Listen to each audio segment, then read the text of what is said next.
Amén. Dios, mi hermano, Dios le bendiga. Ya no más esperar. Estamos aquí con su programa T521, examinándolo todo y reteniendo lo bueno. Con su hermano Manuel Suárez, Robert Puri, un servidor, Bruno Smith. Y hoy con nosotros, invitado especial, Rubén Green. Yo sé que ese apellido ya te se lo saben porque hemos tenido a Benito Green y a Rosamira Green, que son parte de la familia Green. Una familia que está dedicada al servicio del Señor. Yo conozco a Rubén Green desde pequeño. No es que somos viejos. Miren la cara de nosotros, somos jóvenes. Claro. Casi no tiene ella. Sí. Pero desde pequeño, ya desde que estábamos en la high school, como dicen aquí, en la escuela secundaria, ya Rubén era maestro de escuela dominical allá en Santo Domingo, en el país de Samaná. En el país de Samaná. En el país de Samaná, que somos un país. Levanta un muro y sepáralo. No tenemos un muro, pero tenemos un río que nos divide. Y, claro. Eso es verdad. Eso es así. Entonces, Rubén siempre ha sido dedicado a eso, pero yo no voy a hablar mucho de Rubén. Yo quiero que él nos diga si él es casado, porque hay mujeres solteras que nos siguen a nosotros, no queremos problemas. Si es casado, cuántos hijos tiene, a qué se dedica, etcétera, etcétera. Díganos, Rubén. Bien, Dios les bendiga, mis amados, en esta tarde o noche, más bien. Damos gracias a Dios que nos da el privilegio de compartir con ustedes en este programa especial que está rompiendo rating. Amén. Por fe. Mi nombre es Rubén, pero realmente mi nombre de pila es Esteban Green. Venimos de allá del patio, como dice Jordi, del país de Jordi. Y aquí estamos. De Bruno, no me descubra. Oh, Bruno Smith. Sí, entonces, como él estaba pidiendo mis credenciales, soy casado con 2 hijos, mi esposa Aileen. Felizmente casado. Escuchen, sí, claro. Felizmente. Steven Green y Stephanie Green son mis hijos que aparecen por los medios, ellos son músicos. Estamos aquí en la ciudad de Bayshore, New York, como copastor de la Iglesia del Movimiento Misionero Mundial y también trabajando en el área de la música como director del Ministerio de Adoración, también en el Ministerio de la Educación, tanto aquí en la Iglesia de Riverhead, de Bayshore como Riverhead. Ahí estamos trabajando en el Ministerio Educativo. Estuvimos enseñando en el Instituto Bíblico Elín en la República Dominicana por unos años. Y aquí estamos. También estuvimos en el Infotep, dando como maestro, nos desenvolvimos en el Infotep, enseñando tecnología electrónica y seguimos en esas 2 áreas, tanto de la Biblia como combinamos a 2 cosas, tanto enseñando la Biblia como enseñando electrónica. Con este hombre se puede hablar del berechito. El berechit. Yeah. De toda esa cosa. Bueno, ya te saben, el hermano Rubén es casado y él no cree en almas gemelas. Él se queda ahí donde... No.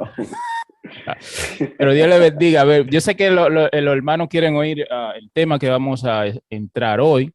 Y hoy vamos a hablar de preguntas del Génesis, alguna pregunta que tal vez sean un poco de complicada, que tal vez usted se esté preguntando qué quiere decir esas cosas. Yo tengo una pregunta para empezar. Usted sabe que mucha gente tiene la confusión, ¿es la Tierra, tiene millones de años o es una Tierra de 6,000 años, 7,000 años? Si los días de la creación fueron literales o cada día de eso corresponde a millones de años. Yo siempre he dicho que si usted hubiera visto a Adán el primer día que lo crearon, usted dice, bueno, este es un hombre tal vez de 20 años o de 30 años. Entonces, es un problema que tenemos con la Tierra, que los científicos la ven como de millones de años, pero yo creo, esa es mi opinión, yo quiero saber cuál es de Teba, que es una Tierra joven. Y tiene el mismo problema que de Adán, si lo hubieran visto el primer día que lo crearon, hubieran dicho que era de 20 años. Pero yo quiero saber cuál es la posición de nuestro hermano Esteban, si esos días fueron simbólicos, si fueron literales, si tenemos una Tierra de millones de años o es una Tierra nueva. Realmente, cuando nosotros miramos las escrituras y vemos, yo saqué una cronología de la vida de Adán. Es un me gustaría luego como Un bosquejo. compartir la pantalla, si podría hacerlo, Sí. y así presentarlo, porque la Tierra, los días del Génesis, eran días normales, no eran, porque por ahí se habla de la teoría del gap, que aproximadamente hablan de millones de años.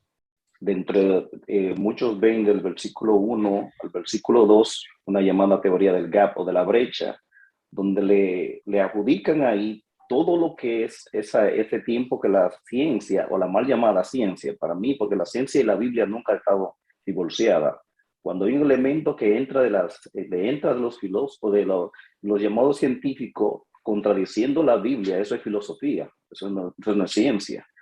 Entonces, ahí han querido conciliar lo que se llama la teoría de la evolución con lo que la Biblia enseña, que son dos cosas que no se van a conciliar nunca. Entonces, yo creo firmemente por el término que se usa ahí, el día, el igual que se usa en el libro de Éxodo, está refiriéndose a un día de 24 horas. O sea, no creo que, no opinión, sino lo que la Biblia establece. Son días normales, días regulares. Y cuando yo hago el registro desde Adán hasta Noé, transcurrieron unos 1656 años. Y se puede sacar con la vida de los 10 hombres principales, desde Adán hasta Noé, que son 10. Cuando uno hace la sumatoria, ¿a qué edad tuvo Adán a Set? A los 130 años. Set tuvo su hijo a los 105. Vamos sumando esas edades y exactamente hasta llegar a Noé son 1656 años que transcurren desde la creación de la tierra hasta el diluvio. Luego le sumamos a eso unos 4500 años desde Adán, desde Noé hasta nosotros. Aproximadamente la tierra lo que más puede tener son unos 10,000 años. Es más, en el año 1969, cuando se envió el Apolo 11 a la Luna, se esperaba, porque por el polvillo que en el espacio cae, se esperaban millas de polvo en la Luna. Sin embargo, cuando llegan a la Luna, sorpresa, solamente encontraron 53 pulgadas de polvo, lo que indica que el sistema solar al cual nosotros pertenecemos no es viejo. Lo que más puede tener son de 10,000 años para abajo, de 6,000 a 10,000 años. No es como establecen esa teoría que habla de millones de años, porque los métodos que utiliza la mal llamada ciencia para determinar la edad de los fósiles son métodos que han fallado, son fallidos, como el carbono 14, el argón. Esos métodos han fallado, inclusive que mataron una foca y le aplicaron carbono 14 y el carbono 14 dijo que la foca había transcurrido 1500 años que la habían matado y habían sucedido como 2 días. Cayó una alta tensión, y cuando hablamos de electricidad, tú puedes fosilizar. Por ejemplo, en electricidad se da ese caso, y Bruno conoce de eso porque él es ingeniero eléctrico. Cuando una alta tensión incide sobre un pedazo de madera o algo, eso lo va a fosilizar inmediatamente, porque lo que se requiere es alta temperatura. Y al recibir alta temperatura, se va a fosilizar. Si le aplicamos carbono 14, eso va a decir, de hecho lo hicieron, que transcurrieron unos millones de años cuando realmente fueron unas horas que sucedió eso. O sea que son métodos fallidos, que por esa razón ellos han querido conciliar lo que es la teoría de la evolución y aplicarlo a la Biblia, como tener algo para no verse como ridículo, para así decirlo, y querer estar como a la par con la ciencia. Pero el registro bíblico es claro, quizás no exactamente 24 horas fueron, quizás un poquito más largo o un poquito menor, pero no fueron días de millones como la ciencia, la más llamada ciencia quiere establecer. Entonces vamos frente a una tierra joven realmente. Sí. Y para reincidir en lo que dijo mi hermano Esteban, la Biblia dice, de hecho, y fue la tarde y la mañana, dando todavía más evidencia de que está hablando de un día literal. Y de hecho, si esos días no fueran literal, se prestara para confusión cuando Dios dice en 7 días creer, en 6 días creer el cielo y la tierra, se prestara para confusión. So, gracias a mi hermano. Yo creo que parte de la confusión también tiene que ver con explicar fuera de contexto, cuando se quiere hacer la comparación fuera de contexto, en el verso que dice que para Dios un día es como 1000 años como un día. Eso tiene otro contexto. Sí. Exacto. Y otra cosa, antes de hacerle la pregunta a mi hermano Green, es que ciertamente lo que le estaba diciendo acerca de la forma de datar la edad de las cosas con el carbono 14 y que recibimos realmente una respuesta errónea cuando se trata de fósiles, debemos de entender que hubo una ocasión en el pasado del planeta Tierra donde se crearon miles de fósiles y eso fue en el diluvio. Porque una gran cantidad de agua subió de forma rápida y básicamente fue como tomarle fotos porque lo presionaron. De hecho, se encuentran todavía fósiles con hierba en la boca.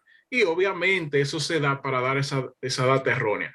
El hermano Esteban tocó un punto, pero yo quiero que él amplíe más eso. Lo cual se refiere como la teoría del gap entre el verso 1 de Génesis y el verso 2. ¿Qué evidencia hay para decir que esto es cierto o qué evidencia bíblica hay para decir que no es cierto? Fíjese, si nosotros miramos a Génesis capítulo 1, en el principio creó Dios los cielos y la tierra. Sí. Es el versículo 1. Entonces dice, y la tierra estaba desordenada y vacía. Mire, hay lo que se llama en gramática el polinsíndenton. ¿Qué es un polinsíndenton? Es la repetición de una consonante, sea la I o la O. Cuando el polinsíndenton aparece en un texto gramatical, nos está diciendo que lo que está pasando ahí es secuencial, no hay gap entre ellos. Cuando Abraham fue a sacrificar a su hijo, a Isaac, aparece el polinsíndenton y fuimos y enarbolaron y, por ejemplo, vamos a un colmado, a un supermercado, a una bodega, a comprar. Fui y compré y esa I nos está diciendo que fue algo secuencial. El versículo 1 de Génesis, lo que nos está mostrando es como el resumen, como la introducción a lo que se va a desarrollar a partir del versículo 2. O sea que ahí no hay ningún gap realmente. Por la gramática, ahí me está diciendo, ahí no hay gap, porque en el principio creó Dios los cielos y la tierra estaba desordenada y vacía, y las tinieblas estaban sobre... Y miren la I cómo se repite. El polinsíndento, cualquiera persona busca el polinsíndento en gramática y va a ver que esa repetición de esa consonante nos está diciendo que todo lo que está pasando ahí es algo secuencial, que no hay espacio, no hay gap, que realmente ahí es como introducir y luego ahora él va a desarrollar esa introducción. Mira, en el principio creó Dios los cielos y la tierra. Ahora él va a dar los detalles. A partir del versículo 2 comienza a dar detalles de todo lo que va a transcurrir en toda esa creación. O sea, es como un bosqueo, es como un esbozo. Va a esbozar en el versículo 1. Y a partir del versículo 2, lo que está haciendo Moisés sencillamente es desarrollando esa thesis statement. Es como una idea central. Ahora, yo te la voy a desarrollar. Es como hacer un ensayo. En el ensayo, la primera frase del ensayo contiene la idea de lo que el hombre va a desarrollar. Y luego vienen los párrafos de la cual va a sustentar esa idea que el escritor o el autor del ensayo o del libro, en este caso de Moisés, nos va a presentar. O sea, que ahí no hay evidencia de un gap. No hay evidencia de un gap por la gramática. La gramática lo rompe. El polinsíndento me la rompe. Eso no es evidencia que en el principio creó Dios los cielos y la tierra y estaba creada hermosa. Y luego Satanás fue destituido y hubo una guerra terrible y destruyó todo. Y entonces en el verso 2 dice estaba entonces desordenada y vacía, basado en eso. Mira, la palabra desordenada y vacía, tahu bohu, es la palabra hebrea que traduce en la frase. Lo que no está, inclusive que la versión castellana a veces como que nos pierde. Me gusta la versión, yo uso la versión New American Standard Bible, que ella traduce without form.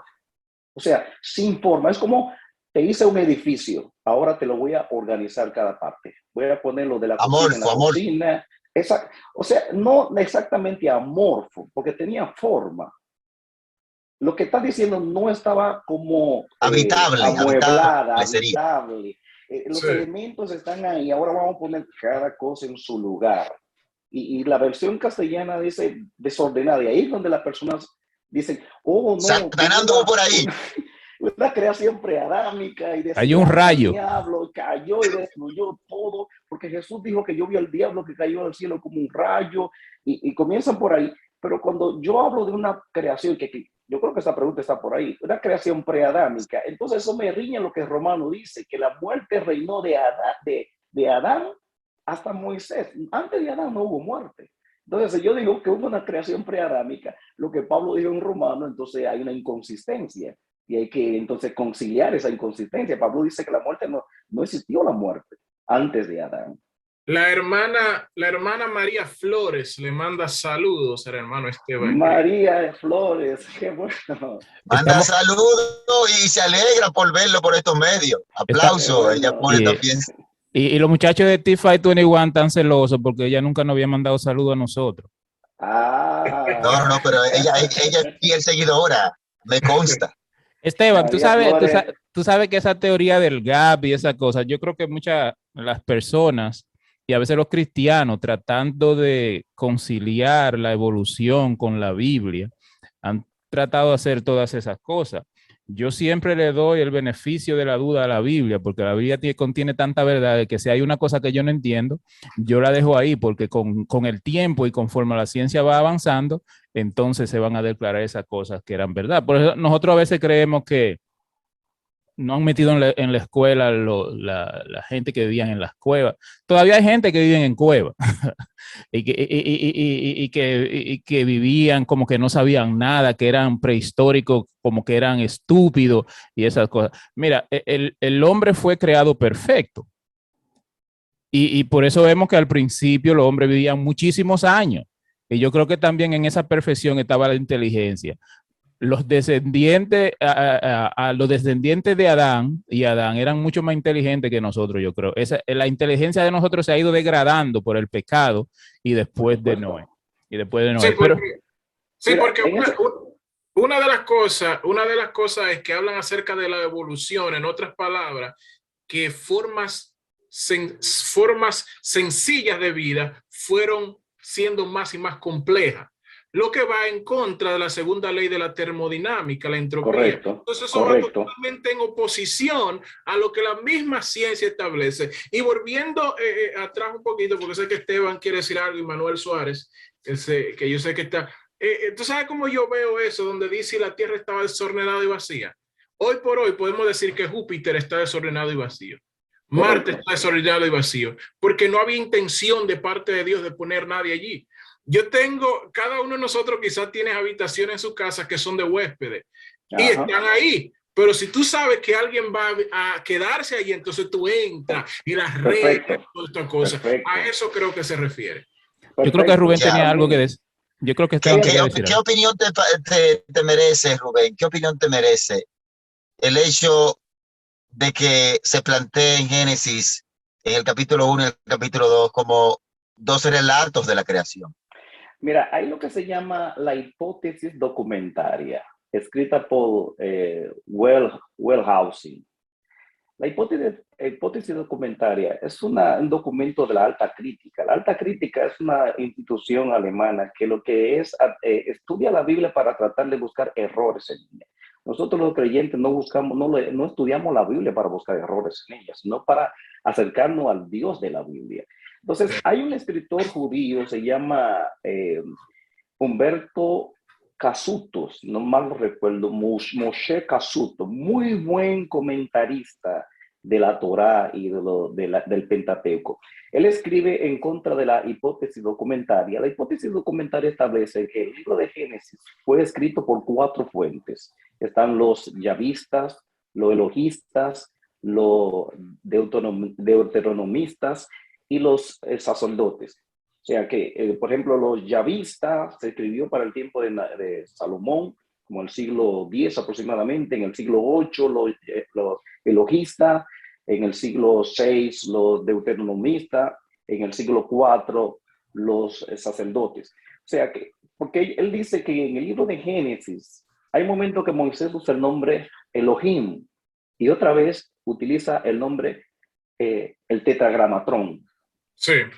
Ya ve. Dice él, ya, la pronunciación más correcta sería como... No, como ese sonido. es impronunciable, es impronunciable. Correcto. Sí. Ellos le decían el nombre, Hashem. Entonces, él dice, por eso tiene que en el libro de Génesis hay varios documentos que se utilizan para armar el libro. Y ven una diferencia entre el capítulo 1 y el capítulo 2. Realmente no hay ninguna diferencia. El capítulo 2 lo que está es recapitulando, resumiendo todo lo que pasó en el capítulo 1. Y el asunto de los nombres, Jehová, Elohim, cuando se usa el nombre Jehová, fíjate como dice, en el principio creó, no dice Jehová. ¿Por qué no dice Jehová? Porque Jehová es el nombre del pacto de Israel. No usa Jehová, usa Elohim, que es el Dios universal. Es el Dios que tiene que ver con toda la creación. Entonces, Catuso nos muestra y dice, no, lo que Moisés está mostrando ahí es que cuando él usa el nombre Jehová, él está hablando del pacto de Israel, el Dios de Israel, el nombre propio con el cual Dios se le reveló a Moisés. Pero cuando se usa Elohim, está hablando del Dios universal, el Dios de toda la carne. O sea que no es que Moisés utilizó documento prestado de nadie. Es más, yo creo firmemente que en Génesis no se le fue revelado a Moisés. Y esto que yo le hice aquí, eso muestra que Génesis no fue revelado a Moisés. Si tú, si tú la tienes en forma digital, yo creo que tú la puedes hacer un share. Yo creo que la puedo, vamos a ver si la puedo. ¿Tú crees que llegó a Moisés por la tradición oral? No oral, escrita. Okay. Escrita directamente. ¿Por qué razón? Mira, cuando yo miro aquí, Adán convivió con Matusalén 243 años. Matusalén convivió con Noé 600 años. Matusalén convivió con Sem 98 años. ¿Usted sabía que que Abraham murió primero que Sem? Sí. Abraham murió primero unos 6 años antes de Sem. O sea, que si usted mira Génesis 1:1, dice, este es el libro de la genealogía de Adán. Lo que nos está diciendo que Adán escribió su historia, hermanos. Adán escribió su historia. Si vamos al capítulo 10 de Sem y Noé escribieron su historia. Y eso lo llevó a Moisés por fuente fidedigna, por fuente escrita, no por una teoría oral, sino escrito. Y se han hallado hallazgos arqueológicos, han encontrado documentos que datan de esos tiempos. Claro, de los tiempos antediluvianos no aparece nada, porque le voy a decir algo, cuando Dios dijo que iba a borrar al hombre de la faz de la tierra, y esa parte yo quería tocar, el hombre Dios lo borró. ¿Por qué razón? Cuando vino el diluvio, figúrese que haya un diluvio, los hombres, si tu casa se está inundando, ¿qué tú vas a tender a hacer? Tú vas a tender a buscar una parte alta, hasta donde el agua no te pueda dar. ¿Qué pasó con el ser humano? Cuando no hubo dónde más escapar, terminaron ahogados. ¿Qué pasó con la carne de ellos? Se desintegró y se cumplió lo que dice Dios, la palabra lo borraré. Esa palabra borrar en hebreo significa como tomar un borrador, quitar una pizarra y limpiarla. Y efectivamente eso pasó con el hombre, Dios borró. Se ha dicho que el 95% de los hallazgos arqueológicos de los fósiles corresponden a peces. De ese 5% que sobra, 95% de ese 5% que sobra, que son 4.75, corresponde a algas. Y un 0.125 corresponde a los mamú. O sea, se cumple lo que Dios dice. El hombre vuelve al polvo. Dios lo borró. Por eso de los antediluvianos no se encuentran casi nada. No se encuentran muchas cosas. ¿Por qué? Dios lo borró completamente, como lo que digo. Entonces, cuando vemos Noé, Adán convivieron con ese tiempo. Adán convivió con Matusalén ese tiempo. Matusalén convivió con Adán, con Noé, con Sem. Y ese tiempo de convivencia, figúrese que yo le conozco a usted por 20 años. ¿Cuánto uno aprende de otra persona? Y convivir con una persona 243 años. Matusalén era el puente desde Adán hasta nosotros, hasta, debo decir, hasta Sem, porque Matusalén convivió con Sem 98 años. Y toda esa información de la creación, Adán estaba, cuando Adán murió, el papá de Noé, Lamec, tenía 53 años cuando Adán muere. Entonces, lo que tenemos ahí en la Biblia es algo fidedigno, no es asunto. De hecho, ahí en el capítulo 4 de Génesis aparece lo que es la metalurgia, aparece lo que es el trabajo a la ganadería, aparece el business, aparece la música, las artes, aparecen todas esas cosas ahí en el capítulo 4, los descendientes de Caín. O sea, que aunque eran caídos, pero ellos nos dejaron a nosotros todo ese desarrollo científico, porque la metalurgia, ahí viene la ingeniería, las artes, la música, todos ellos no eran gente de caverna, como decía Bruno hace un momento, eran gente súper inteligente, mucho más inteligente que nosotros. O sea que es el caso de Génesis, no es que son diferentes documentos, es que Dios le da a Moisés a escribir, dependiendo si el nombre del Dios de Israel, Jehová, o el nombre Elohim, para diferenciar cuando se refería al Dios universal o cuando se refería al Dios del pacto directamente. O sea que...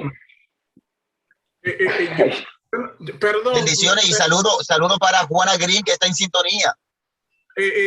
Perdón, pero yo quería mostrar esto, que es uno de los, un documento que tengo aquí.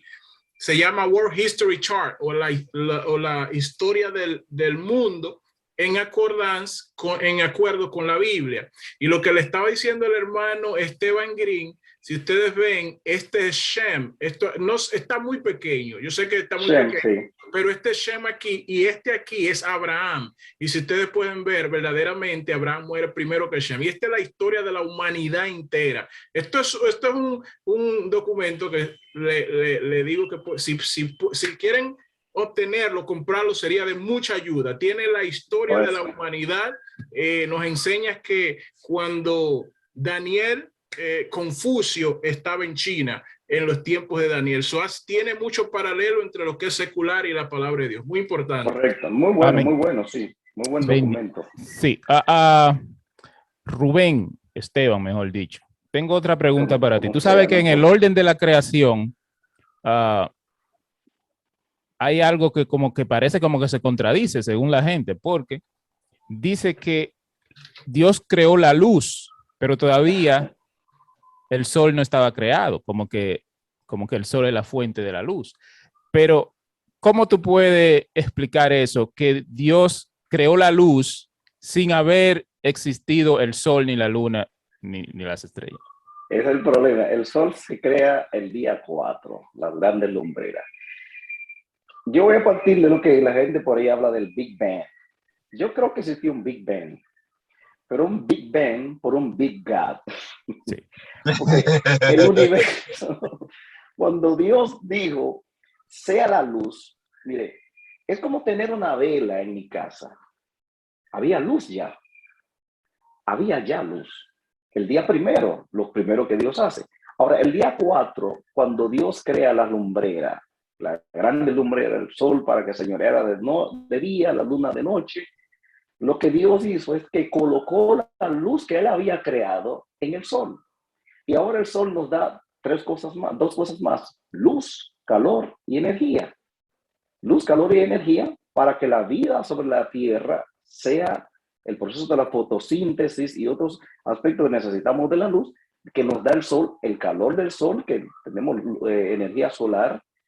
Lo que Dios hizo que colocó la luz que él ya había creado sobre el sol para que el sol se encargara de llevarla, y como dice el salmista, como un esposo que sale de su tálamo. ¿Cómo sale un esposo de su tálamo? Recién casado, contento, alegre. sube todos los días para cumplir su misión de llevar esa luz desde un extremo hasta el otro. O sea, no hay, por el hecho de que Dios haya creado el sol el día 4 y la luz el día 1, ahí no hay ninguna discrepancia, sino que sencillamente, sencillo, el sol Dios lo crea para colocarle la luz que ya él había hecho. Porque recuerden que la luna no tiene luz propia. La luna es un satélite que refleja la luz del sol. Entonces, Dios le coloca el sol y le pone la luz que él había creado. Es decir, porque mi habitación esté oscura no quiere decir que no hay luz. ¿Qué es la luz físicamente hablando? Ausencia de oscuridad. Un rayo de luz es blanco. Tú tomas un prisma y la puedes dividir en sus componentes. O sea, la oscuridad es ausencia de luz. Cuando se va una, aparece la otra. Dice, tú sabes que dos, padre e hijo, los dos ganaron el premio Nobel, porque el padre teorizó y mostró que la luz era partículas, y el hijo Correcto. hizo lo opuesto, dice que era onda, y los dos ganaron premios Nobel. Correcto. Pero tú sabes que se supone que en el origen del Big Bang había era un punto tan pequeño y tenía 1.000 trillones de degrees Fahrenheit. Y cuando eso explotó, obviamente era pura energía. De ahí salió luz. Yo estoy con el hermano Esteban, yo creo en el Big Bang. Yo creo que Dios dijo, se ha hecho. Y sí, un Big Bang. El universo se expandió. Yo nunca he negado eso. Yo siempre he creído eso. Yo siempre he creído que eso existió. Mi hermano Manuel. Sí, ciertamente estamos ante un Dios soberano. Una cosa es tratar de comprender un poquito limitado la grandeza de ese Dios, pero no hay duda que si Dios quiere iniciar de esa manera, no lo va a hacer al estilo humano, porque sería más comprensible en sentido humano. Bueno, el sol primero, luego ya hay luz en todo este espacio, pero no, Dios es Dios. Y lo que algunos autores plantean es que Dios hizo al estilo obrero. Antes del obrero entrar en su taller, él enciende la luz. Correcto, correcto. Y mira, es más, si seguimos mirando ese aspecto de la creación, ahí cuando Dios se dice sea la luz, mire, cuando se crea el universo, ahí se produjo una explosión y el universo se fue al infinito. La gente dice, no, porque la luz se tarda, por ejemplo, la luz del sol para llegar a la Tierra, nosotros estamos a una distancia de 150 millones de kilómetros. Sí. La luz se toma unos 8 segundos, unos 500 segundos, aproximadamente 8 minutos para llegar a la Tierra. Sí. Y la gente dice, para que una luz llegue de tan lejano a la Tierra, se va a tomar billones, y por eso se crea la idea de que el universo es inmenso. Inclusive, yo estoy chequeando el telescopio James. El nuevo. El nuevo que hicieron. Sí. James Webb. Sí. Lo fotos tremendas. El 5 de diciembre, todavía no ha comenzado a mandar fotos porque en los primeros 6 meses es de ajuste. Y ellos dijeron que ese telescopio va a demostrar si Dios creó al hombre o el hombre creó a Dios. Y yo me reí cuando ellos dijeron eso, porque yo estoy esperando. Porque ellos dicen que si la luz tarda aún a la velocidad, un año luz, es la velocidad que la luz corre durante un año, a una velocidad de 300,000 kilómetros por segundo. Para llegar a la Tierra se tardó unos millones de años. Por eso hablan de que el universo es grande. Pero señores, Dios es soberano. Dios colocó su luz como tú poniendo una luz de un arbolito de Navidad. Dios es soberano. La gente no entiende 2 aspectos de Dios, lo que se llama la inmanencia. Dios es inmanente, o sea, que tiene la capacidad de entrar en la esfera de nosotros, convivir con nosotros y hacerse uno de nosotros. Pero Dios excede, Dios está por encima de nosotros. Nuestra mente finita, nuestra mente limitada, es un puntito en el vasto universo comparado a lo que es Dios. Dios no tiene límite. A veces nosotros queremos encajonar a Dios a nuestro criterio, a nuestra forma de pensar, En la Biblia aparece lo que llama antropomorfismo para nosotros poder entender algunos aspectos de Dios, pero Dios, hermano, es incomprensible. Dios es incomprensible. Sí, eso es La así. gente no capta alcanzar Nosotros estamos sé, tratando de estudiar a Dios, es como un animal tratando de estudiarnos a nosotros. Nunca va yo a digo llegar a ninguna menos todavía. conclusión. Y, Sí, y tú o sea, sabes que ese versículo, el primer versículo, en el principio creó Dios los cielos y la tierra. El problema es que la mayoría de gente no cree en ese versículo. Si usted cree en ese versículo, entonces todo es posible para Dios. Pero mira, Correcto.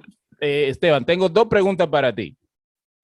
¿Qué quiere decir que nosotros fuimos creados a la imagen de Dios? Y el segundo es porque tú sabes que a la imagen y semejanza. a la imagen y semejanza de Dios. Y la segunda es porque tú sabes que Eva habló con la serpiente. Los animales hablaban antes que cuando fueron creados. Tienes dos Ok. preguntas ahí. La imagen de Dios, esa palabrita es bien interesante porque si cuando nos vamos a la imagen de Dios, no podemos circunscribirla a un aspecto físico, porque entonces aquí Dios tendría caritas diferentes. Realmente hay lo que se llaman los atributos comunicables de Dios y los atributos no comunicables. ¿Cuáles son los atributos comunicables de Dios? Son los atributos que nosotros podemos compartir parte de ellos, tales como el amor, tal como la justicia, tal como la misericordia, pero cuando se habla de atributos incomunicables, son aquellos que Dios no lo comparte con nosotros, pero nosotros somos beneficiados de ellos, como por ejemplo la omnipresencia de Dios. Yo nunca en la vida nosotros podemos ser omnipresentes, que aunque a través de los medios podamos llegar a muchos lugares, pero yo estoy aquí en un solo lugar. Entonces, yo no puedo compartir ese atributo de Dios, pero sí soy beneficiado por él porque yo sirvo a un Dios que toda parte está en él.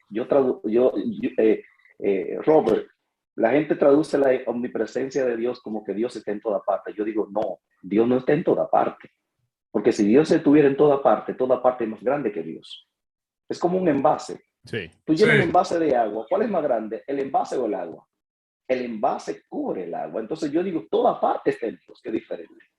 Entonces Sí. ese atributo es incomunicable. Yo no puedo estar, toda parte estar en mí. Ahora, ¿cuáles son la imagen de Dios? Para mí son esos atributos comunicables. Lo que es el amor, lo que es la comprensión, lo que es la capacidad de razonar, la capacidad, la inteligencia. A veces la gente dice que los animales son inteligentes. El animal no tiene inteligencia. Al único ser que Dios le otorgó inteligencia es al hombre. De hecho, yo no creo que existe 3 reinos, yo creo que existen 4 reinos y a veces no quieren encajar en el reino animal. Dios hizo el reino animal, reino vegetal, reino mineral y el reino humano. Yo pertenezco al reino humano, yo no tengo nada que ver con el reino animal, aunque fuimos de hecho del polvo de la tierra, pero el hombre, Dios puso en él, sopló en él, y lo que Dios sopló en él, esa parte de él la comparte con nosotros, esos atributos comunicables. Y yo creo más, cuando Dios hizo al hombre, estaba pensando en Jesús, porque un día Jesús iba a tomar cuerpo humano. O sea, yo creo que Jesús fue el molde para hacernos nosotros. Dios usó el molde de su hijo para hacernos nosotros, porque un día su hijo va a tomar forma humana. ¿Por qué? Pecó el hombre. Como pecó el hombre, Dios tenía que hacerse hombre. Si pecara un gato, Dios te iba a volver como un gato siamés para salvar a los gatos. Pero como fue el hombre que pecó, Dios desde antemano, ya antes de la fundación del mundo, dice el libro de Efesios, antes de la fundación del mundo, ya Dios había preparado a Cristo como cordero. O sea que esa imagen de Dios tiene que ver con esos atributos comunicables de Dios que hay en nosotros, la capacidad de amar, la capacidad de ser justo, la capacidad de tener misericordia. Eso para mí es la imagen de Dios. En el inconverso todavía un borrachito por ahí tiene la imagen de Dios, pero borrosa. Ahora, cuando venimos Está a un poco Cristo, opaca esa imagen. está correcto. Cuando viene a Cristo, esa imagen toma forma y ahora nos parecemos. Segunda de Corintios 5:17, de modo que si alguno está en Cristo, nueva criatura, palingénesis, una nueva creación. Es que esa imagen de Dios se va a retomar. Y cuanto a los animales que hablaban, yo no creo que los animales hablaban. Lo que pasó es que Satanás tomó el cuerpo de un animal para poder engañar a Eva. Ahora la pregunta es, ¿por qué Eva no se asustó? Ella no había pecado todavía. El pecado fue que trajo el miedo en los seres humanos. Porque ustedes ven que cuando el hombre pecó, entonces cuando Dios se le acerca, él se escondió, pero antes no se escondía. ¿Por qué se escondió? Porque tuvo miedo. Y él mismo lo confesó. Oí tu voz y tuve miedo. ¿Quién te dijo? El hombre, Miedo, no, vergüenza miedo. y culpa. Correctamente. Entonces, por eso el pecado fue causó eso. Ahora, Dios le repartió a cada uno y la serpiente recibió, y no diría, pero la serpiente no era culpable. No, es una lección objetiva para que cada vez que veamos una serpiente arrastrándose, recordar que Dios un día maldijo al animal para como una lección objetiva. Una lección objetiva de que es la trayectoria que Satanás lleva, es arrastrarse. Esteban, mucha gente dice que la misma palabra para usar serpiente era como the shining one, el que brillaba. Y mucha gente dice que realmente no se refería a una serpiente, pero es posible que sea que Satanás entró en una serpiente como los demonios entraron en unos cerdos. Pero yo creo que la serpiente sí, directamente, porque fíjate, la serpiente hasta la fecha sigue arrastrándose. Es una lección objetiva. Hay un hermano que pregunta, porque usted sabe que se dice que si Dios le dio dominio a Adán sobre todo lo que existía, pues entonces Adán debería tener la capacidad de hacer todo aquello que aquellos que estaban debajo de su mando hacían. Hay muchos que han puesto la hipótesis que Adán podía volar como las aves, podía ir a las profundidades de la mar como cualquier pez. ¿Qué tú crees de eso? Bueno, para muestras un botón, míranos nosotros todavía. Nosotros seguimos caminando. Ahora, yo iba a intentar tirarme del techo ya. De que podemos tener capacidad de entrar al agua, pero no podemos durar mucho rato ahí, porque ese no es nuestra hábitat. Ahora, de que tenemos capacidad y que Adán la tenía, de enseñorearse de todo, claro está. Lo podía hacer, pero si tú miras lo que Pablo habla a 1 Corintios, dice, una de la carne de las aves, una de la carne de los peces, ya es la diferencia. O sea, que para mí son cosas totalmente diferentes. Esteban, ¿qué opinión te merece el hecho de que hace poco, yo sé que es muy probable que tú hayas escuchado también la declaración, que cayó como algo hasta insólito? El máximo representante de la iglesia tradicional dijera que el suceso del Edén era un hecho alegórico, que eso no existió per se. ¿Qué opinión te merece? Esa es la llamada, el método alegórico. El método alegórico no es sano. Si tú miras a Jesús citó el Antiguo Testamento dando fe de que eso es real, era literal. Claro. Los apóstoles, el apóstol Pedro narra lo que pasó en el diluvio y habla de Noé como un pregonero de justicia. En el Nuevo Testamento se registra, los apóstoles Jesús citaron el Antiguo Testamento, citaron a Adán. El apóstol Pablo habla del primer Adán, del segundo Adán. O sea que el método alegórico no es sano, el método alegórico es dañino.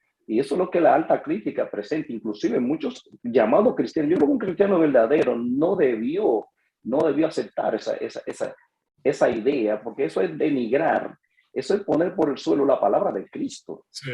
Eso es literal. Hay muchos que ponen lo que le pasó a Jonás como una alegoría, que el gran pez era Babilonia, que Jonás era Israel y todo eso. Sin embargo, Jesús dijo, como Jonás estuvo en el vientre del gran pez. Entonces, si nosotros creemos en la Biblia, somos cristianos y la Biblia es la máxima autoridad, entonces tenemos que creer, oye, Jesús lo dijo. Y es como estaba diciendo mi hermano al principio, Bruno.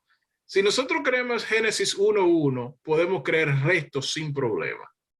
Robert, por eso yo creo que los cristianos debemos entender los primeros 11 capítulos de Génesis correctamente. Porque el que no entiende eso, olvídese, toda la otra Biblia la va a distorsionar. Porque la Biblia tiene un solo tema, es la redención de un hombre por un redentor divinamente seleccionado. Esa redención está anunciada desde Génesis hasta Malaquías.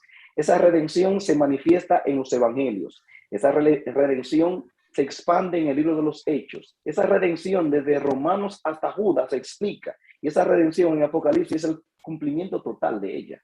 O sea, es un tema que corta. Yo digo que la Biblia, donde quiera que tú la cortas, bota sangre. Fíjate, eso es así. basado en eso, yo quiero hacer una pregunta. Yo sé, Manuel, yo sé que tú vienes caliente por ahí. Se me va a olvidar esta pregunta si no la hago. Ya que el hermano dijo que los primeros 11 capítulos de la Biblia tienen que ser entendidos, y eso 100% de acuerdo, hay un tema ahí de debate en el capítulo 6 de Génesis. Dime, Los hijos de Dios. ¿los hijos de Dios eran descendientes de Set o eran ángeles caídos? Ese tema ha traído a teólogos de toda la época y no se han puesto de acuerdo. Lo primero que yo veo ahí, hermano ¿Qué entrada más sabia, Esteban? ¡Qué sabiduría! El tema principal en ese pasaje no es quiénes son los hijos de Dios ni quiénes son. El tema principal es la corrupción que hubo a raíz del pecado. Porque mire, debe decirle. Pero es diplomático, ¿no, hombre? Oye, qué diplomacia. Vamos para allá. Mira, desde Adán hasta Noé se estipula que habían cerca de 7 a 10 billones de seres humanos sobre la tierra. Sí. Imagínate, un hombre de 900 años pariendo, una mujer, un hombre procreando y una mujer pariendo. La población mundial aumentó mucho más de la que tenemos en la actualidad. Ahora bien, ¿qué pasó? Hubo una corrupción, y lo que Moisés quiere resaltar ahí es la corrupción que hubo. Pero hay 3 cosas. La tendencia, la teoría de que dicen que serán descendientes de Set. La teoría que dicen que eran ángeles. Y hay una tercera, y a mí me gusta la tercera, que es más consistente. Cuando tú miras ahí está claro la diferencia. Hijo de Dios, hijo de hombre. Son 2 términos totalmente paralelos. Está hablando de hijo de Dios. Y cuando en la Biblia se usa el término hijo de Dios, en el libro de Job, eso está refiriéndose a ángeles. Ese término es ángeles totalmente. Cuando tú te vas a la carta de Judas, a la carta de Pedro, está hablando también de ese escenario. Eran ángeles. Ahora bien, Robert, Jesús dijo, los ángeles ni se casan ni se dan en casamiento. Número 1. Número 2, la biogénesis establece que un ser produce un ser de su misma naturaleza. Número 3, el juicio sobre quién cayó ahí. ¿Sobre ángeles o sobre hombres? Sobre la humanidad. Sí. Sobre los hombres cayó el juicio. Entonces, cuando partimos de eso, pero entonces me queda la preocupación que Judas está hablando que los ángeles que no guardaron su dignidad, y el término que se usa ahí es ángeles. ¿Sabe lo que yo creo? Hay lo que se llaman los Divine King. Eran unos hombres que se creían dioses y los demonios lo poseyeron. Y esa posesión demoníaca, un demonio no puede producir. Hay lo que se llaman los íncubos y los súcubos. Los íncubos hacen el papel de hombre, los súcubos de mujer. Gamaliel. Pero ¿qué sucede cuando un demonio poseyó a esa persona? Rubén Ben Abraham. La reproducción. Pero yo creo que sí eran ángeles, sí, pero ángeles que poseyeron cuerpos de esos hombres que le dieron su control al diablo. Y por esa razón podemos justificar que tomaron esposa. Correctamente. Entonces eran hombres poseídos por demonios, porque eran hijos de Dios. Eran ángeles caídos, pero que poseyeron a ser...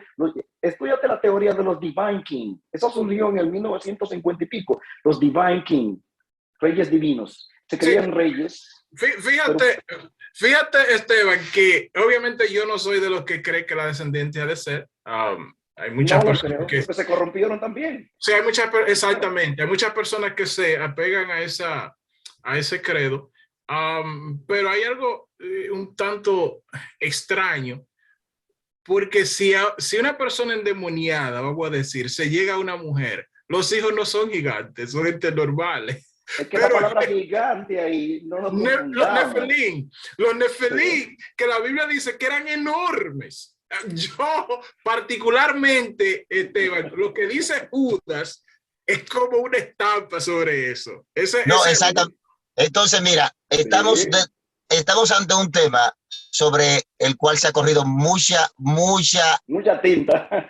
tinta sobre el papel. Por ejemplo, entre los mismos padres de la iglesia, oye, qué posición. Justino Martí eran ángeles. Agustín Hipona eran hombres. O sea, los mismos padres de la iglesia. Josefo eran ángeles. Exactamente, pero entonces Judas, Pedro, sostenta que eran ángeles. Pedro, en la teología petrina, eran ángeles. O sea, pero esa posición que es nueva y que para mí, la teología más actualizada la está planteando, está apoyando esa posición que plantea Esteban. Entonces, yo creo, para que no haya un choque con el tema de que no pueden tener sexo. Entonces, demonios poseyendo un humano. Pues mira, Esteban, obviamente tú eres el que, pero esto está bueno. Eso, algo que dijo Manuel Suárez ahí es muy importante, porque realmente surge el hecho de que estaban mofando el cristianismo por la idea de que supuestamente ángeles tuvieron hijos con mujeres. Había un escritor africanos y supuestamente este hombre, Agustín, cuando viene y se arrepiente el emperador, dice, eso es demasiado controversial. Tenemos que hacer algo para que la iglesia no sea mofada. Y es Agustín de Hippo que por su influencia sobre la iglesia firmentó básicamente el credo de que era la descendencia de Set. Pero cuando leemos el libro, por ejemplo, de Enoch, que no es un libro canónico, no estoy hablando que voy a citar, pero nos da por lo menos la mente de cuál era la idea de los judíos de la época. Y hay hecho de Pablo, sí, no, totalmente. Para el judaísmo eran ángeles. Totalmente. Eran ángeles. Definitivamente.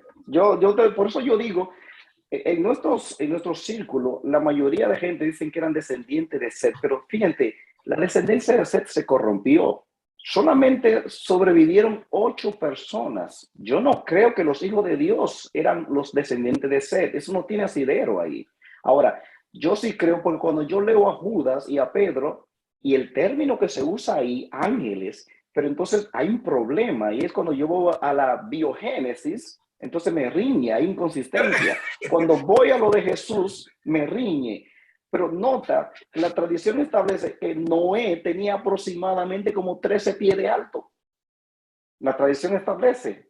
O sea que los nefilines... Esteban, mira, ya con esta respuesta, si tú quieres no diga más nada, ya con esta respuesta ya tú pasaste la prueba. Oye, decir algo y termino con eso. Fíjate que en Judas, y yo sé, Manuel me va a tirar piedra después, pero en el libro de Judas habla de un grupo particular de ángeles que están en prisión. Precisamente porque para Judas son ángeles. Sí, para Judas son ángeles. Y no para Judas, para el Espíritu Santo que inspiró a Judas. Pero lo que dice Rubén que esos ángeles entraron entre los hombres. No hay...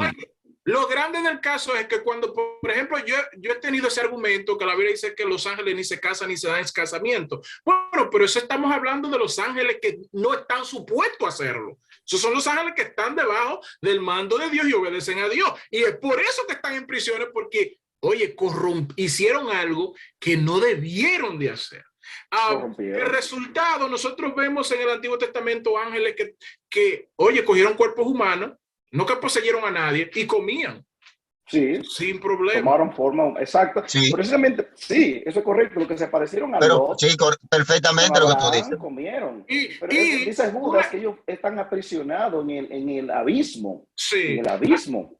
Y esa que están encadenados, esa cadena no son físicas, sino que representa una limitación de su actividad. ¿Okay? Sí, perfectamente. Perfectamente. Y hay una contención que cuando dice la palabra de Dios, que Noé fue encontrado perfecto en su genética, no tanto generación, sino que la palabra generación viene ahí de genética, o sea que él no estaba corrompido con ese genoma, porque cuando Dios le dice...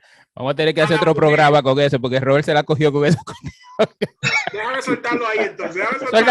Anyway, yo quiero el hermano Rafael Polanco, que es un maestro, que muchas veces yo lo sigo. Él dice, importante, el juicio de Dios fue sobre los hombres. Y vamos a, dice Rafael Polanco, los versos 6, 1, 3, 5, 3 y 5, Dios culpa al hombre, seres humanos, por la depravación de la humanidad. Y vamos a aprovechar la oportunidad para que el hermano Polanco también se descita con nosotros una noche aquí, hablar amigablemente. Tenemos cosas que son un poco aparte, pero... Que nos honre con su visita. Que nos honre con su visita. Yo le quiero decir al hermano Polanco que recuérdense que obviamente los hombres perecieron en el diluvio, pero los ángeles están en prisiones oscuras. Otra palabra. Te digo que Robert se la ha cogido con eso. Te está cogiendo el escenario, Rubén. Fíjate, yo creo que la idea de los Divine King complace a los dos bandos. Claro. La idea de los Divine King es un puntito en medio, Robert. ¿Tú no crees un puntito en medio? Es el punto medio. Complace lo que Judas dice, a lo que Pedro dice, pero también complace lo que Jesús dice y lo que la biogénesis establece. Y como dice el hermano Polanco, el juicio cayó sobre seres humanos, no sobre demonios, porque los seres humanos le dieron su control al diablo. Recuerden que había la realidad, una vez más yo resalto, en ese pasaje no sé. Lo que Moisés quiere resaltar es la corrupción que hubo, la degradación del hombre. Entonces, el juicio de Dios cayó sobre hombres. Pero mire, hermano Esteban, yo creo, hermano Esteban, que si usted llega ahora ante el conflicto bélico que está en Europa, usted puede resolver eso fácilmente. Mira, Rubén, casi tenemos una hora, porque Robert se la cogió con... No. Con Los Ángeles. Mira, No, pero está bien, eso está bien. Mira, te voy a hacer una pregunta. Tal vez te voy a hacer más, porque eso de hora, yo sé que hay gente que le gusta escuchar información. Pero voy a saltar un poco. Yo quiero saber, ¿cuál fue el pecado de Cam? Cam vio la desnudez de Noé. Ajá. Y su hijo Canaán fue maldito. Algunos dicen que fue que vio a Noé desnudo. Otros dicen que fue que tuvo relaciones con sus mismos padres desnudos. Hay una versión como que me suena un poco, como que me llega, porque en Levítico 20:11 dice, el que se acueste con la mujer de su padre, la desnudez de su padre ha descubierto. Es decir, que si se acostó con la esposa mientras Noé estaba ebrio, él descubrió la desnudez de su padre. Y si vemos, la maldición fue sobre el hijo, Canaán. Muchos dicen que ese hijo fue producto de esa relación con su propia madre. ¿Cuál es tu punto de opinión en cuanto a eso? Fíjate, déjeme decirle, Canaán era un hombre justo. Te diría, ¿cómo? Recuerden que para atravesar y pasar el diluvio, solamente los justos sobrevivieron. Y de ellos eran 8. Entonces, Cam, debo decir Cam, porque Canaán es el nieto, Cam es el hijo, era un hombre justo. Cam era el hijo menor de Noé. Si tú miras el relato de la vida de Noé, capítulos 6, 7, 8 y 9 de Génesis, Noé no habla en ningún momento. Cuando Noé habla, es para maldecir a Canaán. Léelo, tú lees todos esos capítulos 6, 7, en el capítulo 6 Dios le dio 7 discursos a Noé. Noé solamente escuchaba y obedecía lo que Dios decía. Durante el diluvio, Noé no se oye la voz de Noé. La primera vez que se oye la voz de Noé es para maldecir a Canaán. Ahora, lo que yo veo ahí, el contexto no soporta que Cam tuvo relaciones íntimas con su mamá. No lo soporta el contexto. Porque inmediatamente Noé no se dirige ni siquiera a Cam, sino al nieto. ¿Y por qué al nieto? Vamos a llegar allá. Lo que se observa ahí, dice el término hebreo que usan ahí cuando Cam le dice a Jafet y a Sem que Noé estaba desnudo, la expresión en el hebreo muestra como delicia, pero no una delicia de un aspecto de que estuvo teniendo, inclusive como unos dicen que él tuvo relación con su papá, en eso que vio la desnudez de su papá, unos dicen eso también. Pero sí. El contexto no soporta eso,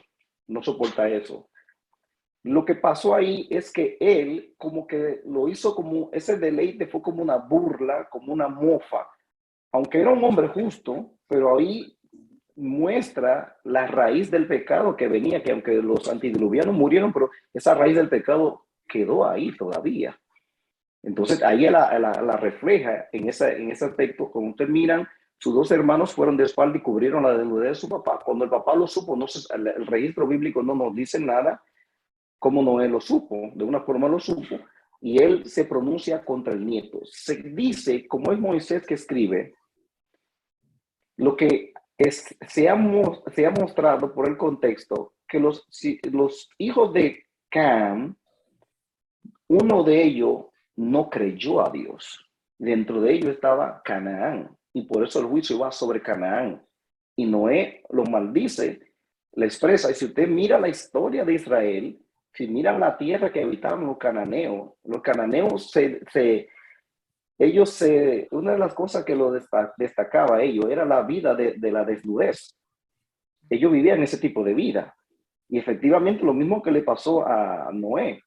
Los cananeos se depravaron sobremanera y fueron los enemigos principales de Israel, que de hecho fueron los que Israel sacó de la tierra por orden de Dios. Se ve ahí que cuando Noé pronuncia la maldición, era como si el mismo Dios estaba pronunciando esa maldición. Porque a veces la gente, ustedes me perdonen esto, pero hay gente que yo oigo por ahí bendiciendo esto. Mira, si tú no eres mediador de pacto, tú no puedes bendecir. Solamente los mediadores de pacto bendicen. Noé era un mediador de pacto y Dios hizo un pacto con Noé ahí. Y cuando Dios no se oye la voz de Dios en lo que no es, pero se ve como una confirmación de lo que Dios hace. Y no es porque Dios quiso, como algunos quieren establecer, que Dios tiene a uno para bendición, uno para maldición. Es que Dios sabía quién era Canaán, el nieto. Ya Dios sabía lo que era ese. Y por eso la maldición de Noé cae sobre ese, porque ese no era creyente. Eso es lo que muchos comentaristas creen, que Canaán no era creyente y por eso la maldición cae sobre él. Pero ahí y se ven los resultados ahí en los descendientes de él, en todos los pobladores de los que descienden de Can, estaban los jebuseos, los amonitas, todos esos pobladores de Canaán, la tierra de Canaán, eran descendientes de él, y sobre ellos es que cae, se ve el reflejo de la maldición de Noé sobre él, pero no era porque en ningún momento Cam tuvo relación ni con su mamá ni con el papá, sino porque más bien se ve como una mofa de él al no cubrir la desnudez de su papá. Y luego el libro del Levítico recoge eso y establece, como muchas cosas en el antiguo, antes de Moisés, muchas cosas después en el libro del Levítico, Dios la establece, la pone como ley y prohíbe esas cosas. El caso de Jacob, que tiene dos esposas, Dios entonces en la ley lo prohíbe porque mira la consecuencia que eso trae. Entonces yo no veo ahí que en ningún momento era un incesto entre ni de Can con su papá ni de Can con su mamá, porque el contexto no soporta eso. Ya, tenemos una audiencia bastante activa elaborando su pregunta, aprovechando la presencia de Esteban Green, quien está dando por aquí detalles aceptados. El hombre está ni en los tiempos de Pedro Martínez, señores. Ok, hay una pregunta que hace uno de nuestros seguidores bien fieles a esta programación. Dice, ¿en qué consistió la señal que Dios puso en Caín? ¿En qué consistió esa señal? Mira, esa señal nadie sabe lo que es. Lo cierto es que en esa señal yo veo la gracia de Dios. Señores, mire, Caín era, en buen dominicano, era malcriado. Caín era boca dura en buen dominicano. Los dominicanos entienden esta expresión. Era un consentido, era no sé ni cómo. Dios lo llama, dice, ¿dónde está tu hermano? ¿Soy acaso babysitter de mi hermano? Y él sabiendo lo que pasó, Dios, ¿por qué Dios no mató a Caín? Yo me pregunto, ¿por qué Dios no mató a Caín? Número uno, hay muchas razones por qué Dios no lo mató. Primero, mostró gracia hacia él. Y mostrando su gracia, le pone una señal que nadie sabe qué es esa señal. Lo cierto es una señal que lo estaba protegiendo. Y es posible muestra que sea su gracia visible. de él. Es posible que tenía que ser visible, pero no sabemos exactamente en qué consistía. Claro. Lo cierto Todo era lo que se diga sobre esa señal es especulación. Exacto. Sabemos que no era el 666. No hay ninguna manera. No, Dios no lo mata por su gracia. Dios no lo mata porque todavía el gobierno el gobierno humano no había sido establecido. Dios, y una muestra también, Dios lo deja vivo para que nosotros veamos cuál es la vida de aquel que no sirve a Dios. Caín, para mí, tuvo delirio de persecución porque él se fue a tierra de no significa errante. O sea que Caín llegaba a un lugar y decía, me voy de aquí. A mí me da pena la esposa de Caín. Me da pena la esposa de Caín porque se sentaba en un lugar. Fíjate, cuando él hace la ciudad, él no la terminó porque no le ponen el nombre de Caín. Normalmente en la antigüedad, cuando se hacía una ciudad, se le ponía el nombre del que la construía. ¿De quién se le puso el nombre? Del hijo de él. O sea que Caín comenzó a hacer la ciudad, pero no la terminó. Su hijo fue que la terminó. Porque él era errante. Tenía delirio de persecución. ¿Por qué? Su hermano, Dios lo dijo, tú vas a ser errante. Entonces esa señal realmente, cualquier información que se diga que esa señal es especulación. Lo cierto es que la señal lo protegió. Dios lo protegió, mostró su gracia hacia él. Tú sabes que hay algunas personas que dicen que, y eso en cierta forma es cierta, que el Génesis y Apocalipsis son obviamente opuestos. En Génesis es un libro de comienzos, Apocalipsis de finales. Y en Apocalipsis, por ejemplo, tenemos a partir del 13 una marca. Ahí tenemos en Génesis una marca. Si seguimos más adelante, vemos en Apocalipsis que Satanás engaña a las naciones con ciertos espíritus. Vemos en Génesis que Satanás engaña a la mujer. Vemos en Apocalipsis la eternidad futura y vemos en Génesis la eternidad pasada. Hay cierta... Sí, hay un paralelo precioso, sí. Hay un paralelo precioso. Y vemos que Génesis termina con juicio, para entrar a una nueva creación, a una nueva tierra. También Apocalipsis termina con un juicio para entrar a una nueva tierra. En Génesis aparece la muerte, en Apocalipsis desaparece la muerte. Ya que Robert habla, menciona el término eternidad pasada, ya que Robert hace alusión al término eternidad pasada, así debería leerse el verso 1 de Génesis. En vez de principio sería, para muchos judíos sería en la eternidad pasada, Dios hizo los cielos y la tierra, partiendo de que Dios no tiene principio. Bueno, son terminologías, pero tienen gran similitud. Los Génesis versus Apocalipsis, hay gran similitud, porque cuando hablamos de la eternidad, estamos hablando de que es un tiempo, que dicho sea de paso, a veces la gente dice que Dios está en un eterno presente. No, Dios no habita un eterno presente, Dios habita la eternidad, que dice el profeta Isaías. Él está por encima de la eternidad. Por encima del tiempo. Para Dios el tiempo no lo limita, Dios está por encima del tiempo. Él puede meterse en el tiempo porque Él es inmanente, Él puede meterse en el tiempo de nosotros, pero Él excede, Él está por encima de todas esas cosas. Entonces, podríamos hablar, claro, porque la idea de Dios colocar a Adán en el huerto del Edén era para que Adán extienda el huerto del Edén por todo el globo terráqueo, porque no entramos a unos detalles, ¿sabes?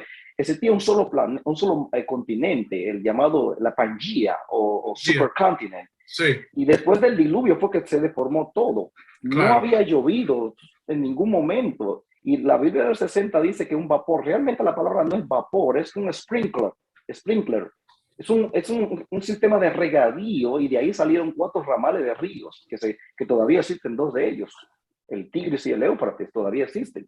Entonces, la idea el plan de Dios con Adán era que Adán extendiera el huerto del Edén por todo el continente, por toda la tierra, y por eso le pone el árbol. Adán comió árbol de la vida, Adán comió de él. Alguna gente dice, ¿cómo va a ser? Sí, Adán comió del árbol de la vida.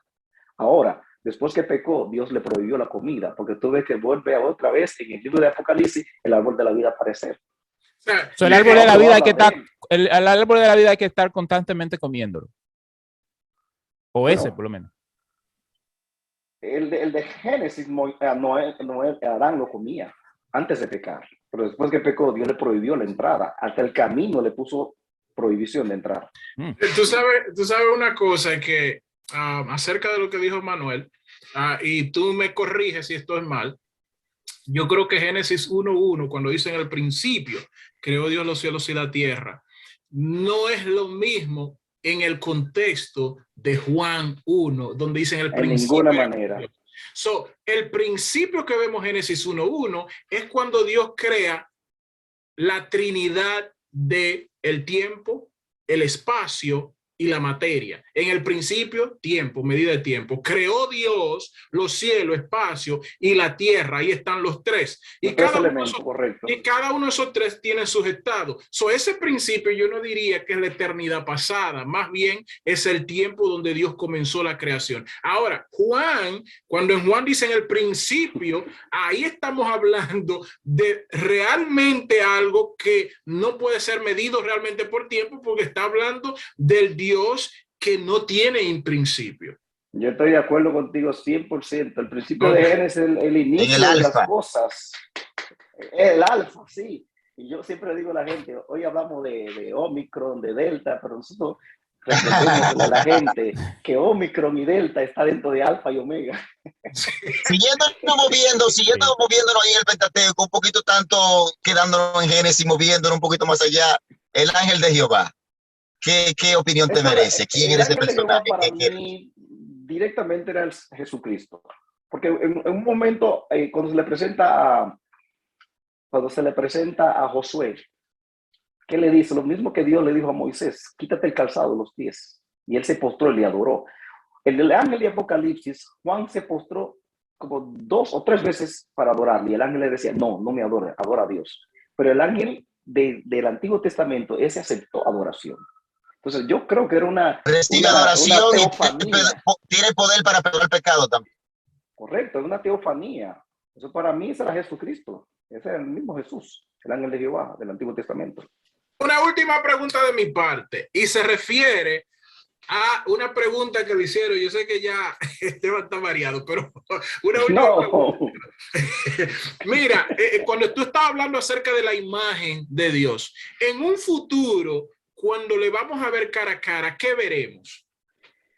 Mire, algunos dicen que aquí nosotros vamos a ver algo lindo. Jesús tiene nuestra imagen todavía y la va a conservar por toda la eternidad. Algunos dicen que a quien veremos es a Jesús, pero sepa, ahora en este cuerpo hay cosas que están limitadas a nuestro cuerpo. Este cuerpo está limitado al espacio, al tiempo.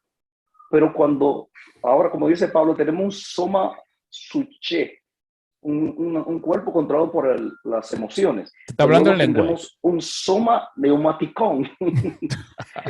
Neumaticón es espíritu. Pero creemos en eso. Suche es alma. Entonces, ahora mismo, nosotros, como Pablo dice, vemos a espejo oscuro, pero luego conoceremos o veremos cara a cara, tal como fuimos conocidos. Ahora estamos no limitados. Al Padre no lo veremos. Yo creo que sí. Ok. Creo que eso sí. Es lo que yo quiero saber.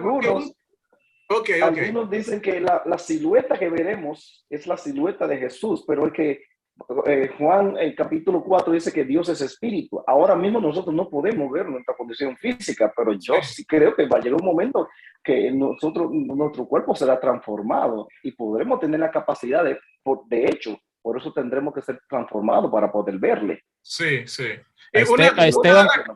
Una de las cosas que bíblicamente nunca vemos al Espíritu Santo siendo representado, bueno, tiene muchas representaciones, simbolismo, pero en Apocalipsis Juan habla del Padre que estaba sentado en el trono. O sea, él no describe su figura ni nada. Isaías dice que su tren, su falda llenada, en iglesia cubría todo. O sea, que realmente hay personas que han tenido eso de ver la figura o algo, no describen como tal, pero creo que en un momento dado vamos a poder ver al Padre. Claro. Señores, pero usted ha notado cómo Robert ha aprovechado a la respuesta de Esteban para meterse de una vez en escatología. Ahí estamos en escatología ya. Eso es lo que le gusta a él. Pero tú sabes que, Esteban, tú dijiste que, y yo iba a decir otra cosa, pero me olvidó, pero tú dijiste que hubieron muchas cosas que no tocamos, y eso es verdad, porque el Génesis es extenso. Queremos aprovechar esta oportunidad para comprometerte a que vuelva otra vez con nosotros.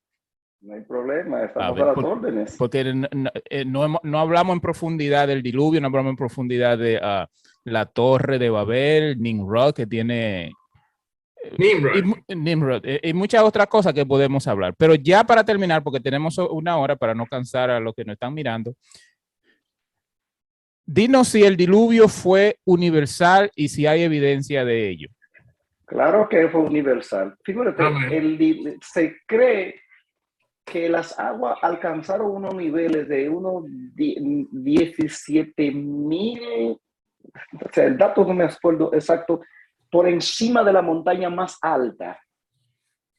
Y se cree que esa cantidad de agua es para cubrir el planeta entero. De hecho, la deformación geológica, el relieve del planeta entero fue Sí, cambiado sí, sobre sí. toda carne. El diluvio no fue universal. Mucha gente dice que no fue local. Mire, las evidencias arqueológicas nos muestran hallazgos de plantas tropicales en climas totalmente fríos, porque realmente antes del diluvio existía un solo clima, no caía nieve, no llovía, no había huracanes, no había temblor de tierra, no había problema de tsunami, las condiciones del planeta eran perfectas, por eso el hombre vivió tanto.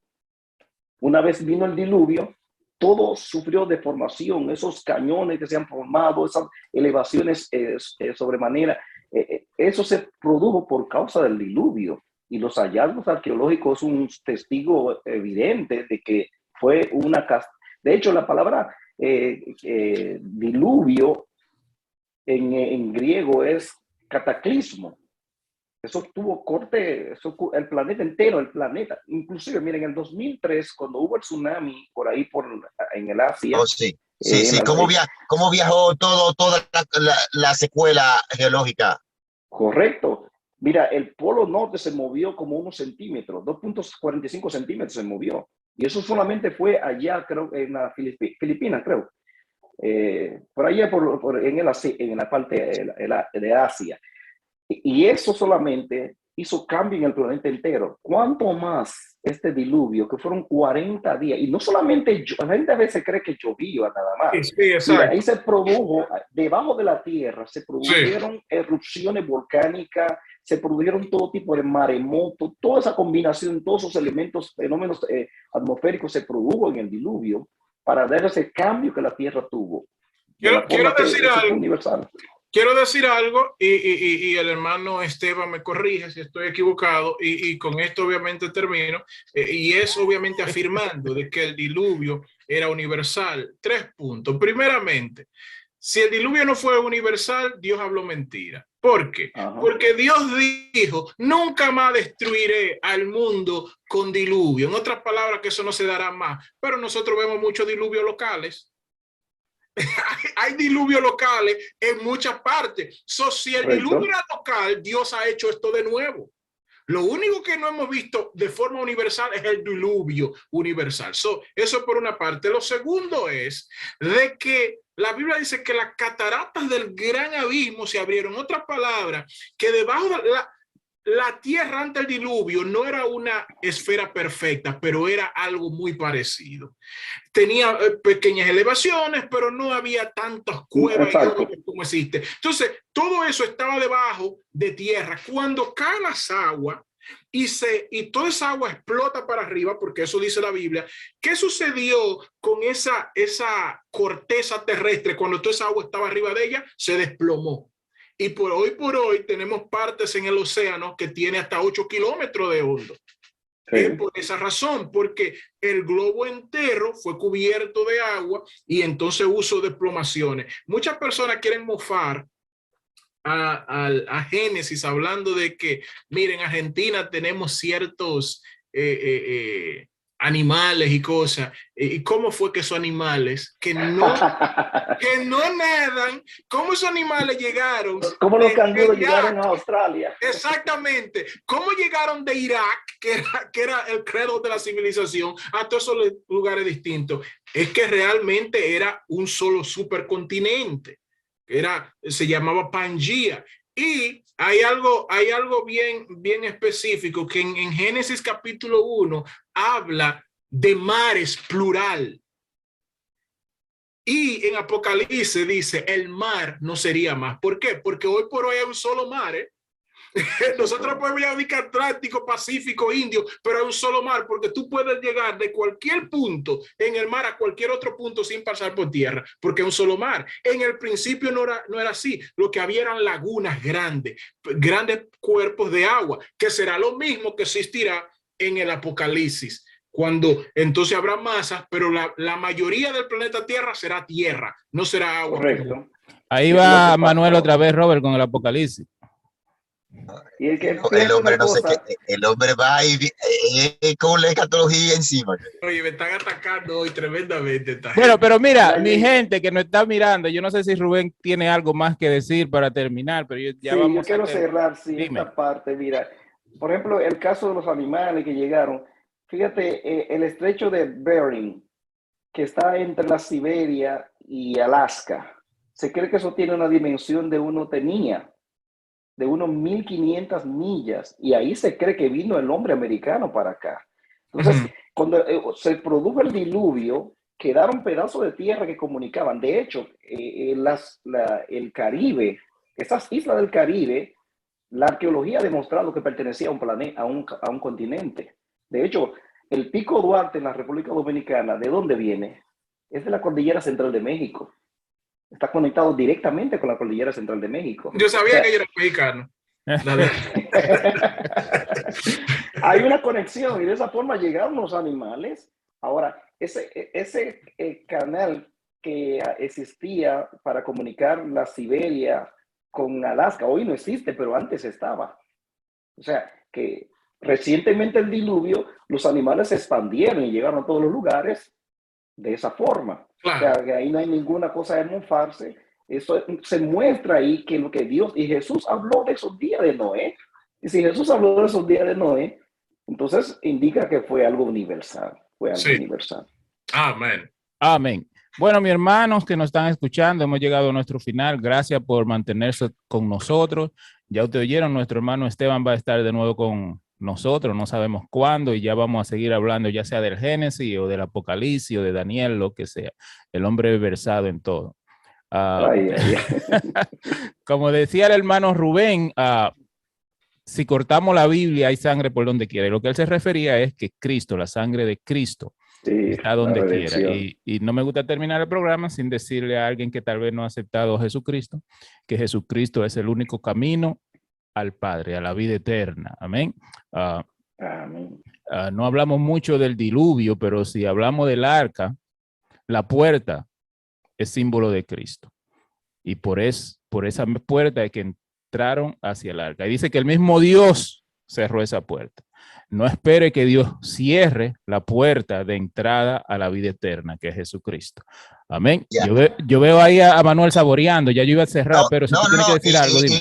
Y no olvide que esta exposición brillante que ha tenido nuestro hermano Esteban Green, que nos ha honrado con su visita, y los amigos, los seguidores están ahí muy activos y contentos. No nos olvidemos que ya desde el Génesis 3:15 y ahí estaba la presentación del Mesías. Así es que la sangre de Cristo tiene poder. Amén. Bendiciones para todos.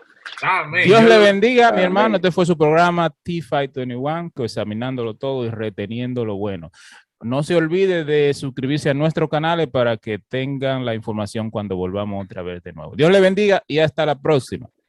Bendiciones. No te vayas, Esteban, que te vamos a dar un cafecito. ¿Me va a dar un cafecito? Sí.